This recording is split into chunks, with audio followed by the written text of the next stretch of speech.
everyone! Welcome to another episode of Kamila Penguin. Hello everyone and welcome to another episode of Kamila Penguin Academy, a place for small business owners who don't have any experience nor academic background in business to learn social media marketing. My name is Mimi and I own Kamila's 4am Art, an art shop that turns real flowers into wearable art, and my art has been featured in Forbes, in Inquirer, in CNN and other media outlets, and I'm here to teach everything that I know in marketing, especially in social media, and to share to you the experiences I've gained and the mistakes I've learned, in the hopes that maybe you can skip to these mistakes and learn from my experience. Today, I'm gonna teach you a very special topic and a very important topic for small business owners, and that is the importance of knowing two things: niche and your unique selling proposition. Last week, we made the video of how can you find your niche. So, go to this YouTube link and you can see my previous video. Niche is essentially three things. One, what it is that you offer. Second, who do you offer it to? And third, what is the problem that you are solving? This is very important for small business owners, because small business owners, especially, for example, small business who are into handmade craft, it's hard to stand out in the market, especially if the market is saturated. Let me repeat that. It's hard to stand out in the market, especially if it is saturated already. And this is a common problem for business owners like me who started with handicraft items or handmade items, because candle making, leather crafting, resin ramen, right now it's very saturated and it's really hard to stand out. And my tip for you is niche down. Niching down is the only way you can stand out in social media market. So know what it is that you offer, know who do you offer it to, and know the problem that you wanted to solve. Niching down is very important for several things. One, you can serve your energy, your marketing energy, and your time, because you don't need to market to everyone. With niching down, you would find what we will call ideal client. Once you find your ideal client, you can be more purposive and you can target them more with your contents.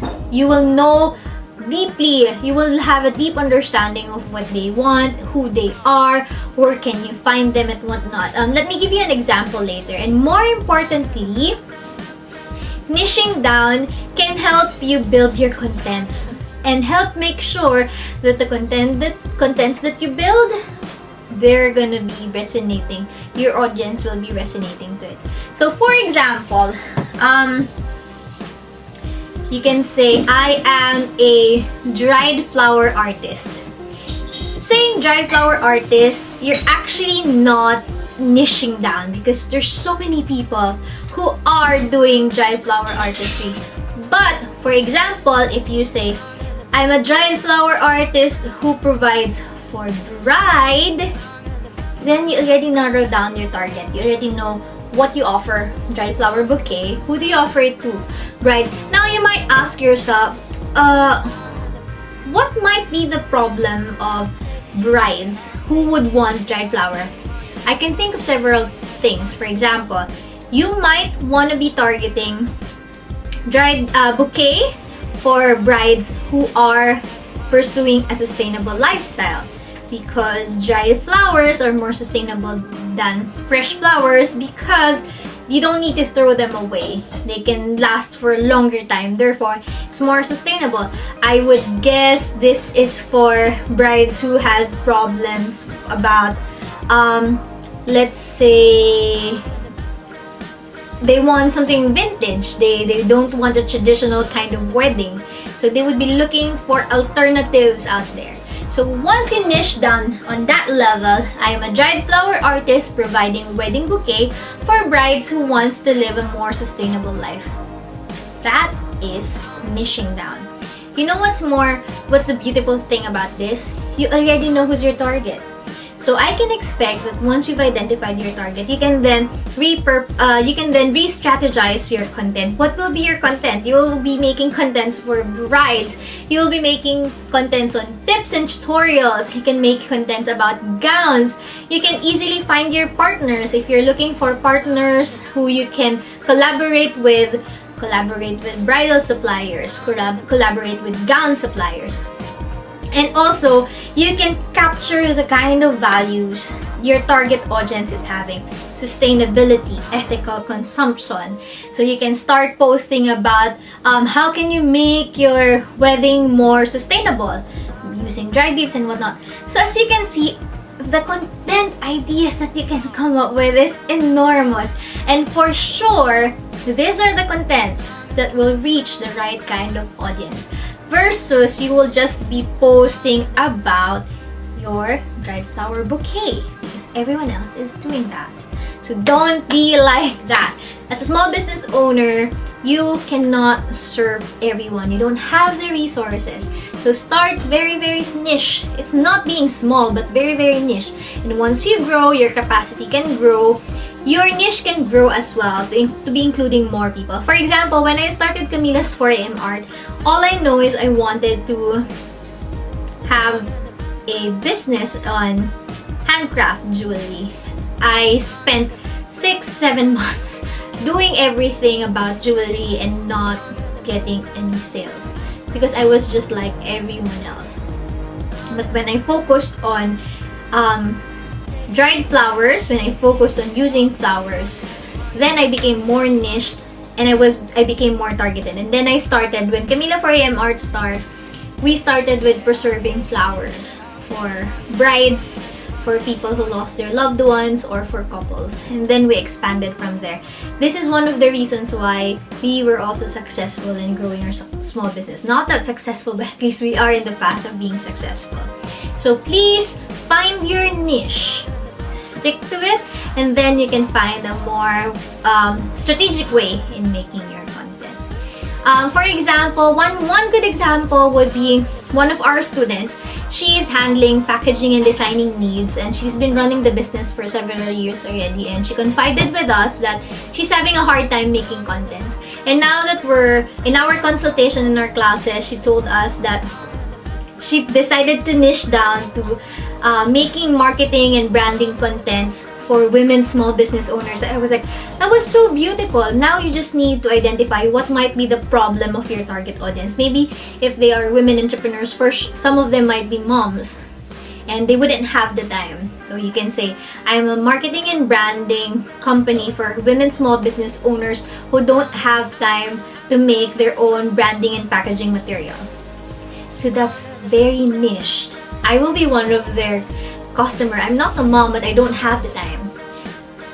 Who else? Women entrepreneurs who are juggling full-time business and small business. So when you niche down, it's so easy. It's so easy for you to find your audience. Where do you think they're lurking? Where do they gather? Bride, you can already specifically point out where you can see them. You don't need to advertise everywhere. If one of my students, she said she wanted to target women small business owners. You already know where they are. There are specific groups already who cater to their community, and so much. You can grow so much by niching down. You can stand out by niching down. Niche down and stand out. And another important thing is, I want to start discussing about what we call unique selling proposition. Unique selling proposition is essentially the three things: what the customer needs, what is your strength, and what is something that your competitor cannot offer. So we already covered, when you discuss about niching down, we already covered this. What is the need? What is the strength? What is your strength? And what is your competitor's weakness? For example, for Kamila Penguin Academy, we decided to niche down on this level. We are a community, or we are mentors. I don't want to call myself mentors, but we teach social media marketing for small business owners who don't have an experience or are still starting and who don't have academic background. So niching down, we already know who our targets are, where we can find them, what kind of contents we can make, what are the values that they have. I forgot to mention this. when you've identified your ideal client, when you're niching down, you can identify the values that they possess. What are the values being possessed by brides who are sustainable, as given as an example? What are the values being possessed by small business owners that I am targeting who doesn't have an experience? They are so hardworking, perseverance, they are risk taker, so many things. And then I can start posting about quotes, I can start posting stories about perseverance and such things. And then one more thing is, when you find the weaknesses of your competitors, this can help you curate your social media posting. So for example, for us, there are so many social media marketing schools or communities already who are targeting small business owners. One of our strengths is that compared to our competitors, us, especially me and my partner, we are small business owners. We were once beginners. We identify with them, we know their struggles personally, and we understand them more than the marketers understand these small business owners. And that is something that they don't have and we only have. And therefore, I can already think of hundreds of contents that we can make, and we can highlight this in our contents. We can say that we identify with you, we understand you, and whatnot. And yeah, that's about it. And I hope you get something. Harry is already coming in with the food. And I hope you get something from this. And if you wanted to learn more, please follow, subscribe, and comment, and follow us on FB group. See you! Thank you guys for watching another episode of Kamila Penguin Academy. If you like it, please subscribe, like, and comment down. If you have questions, write it down and we will reply in the comment section. Also, click that bell button and you will be notified if a new video comes out. If you want more information, more tips, and you wanted to learn more from Kamila Penguin Academy, please follow us on FB group as Kamila Penguin Academy. We're there. And connect with us on Instagram. I'm at Camila's 4am art and Harry is at Harry_Camila. See you!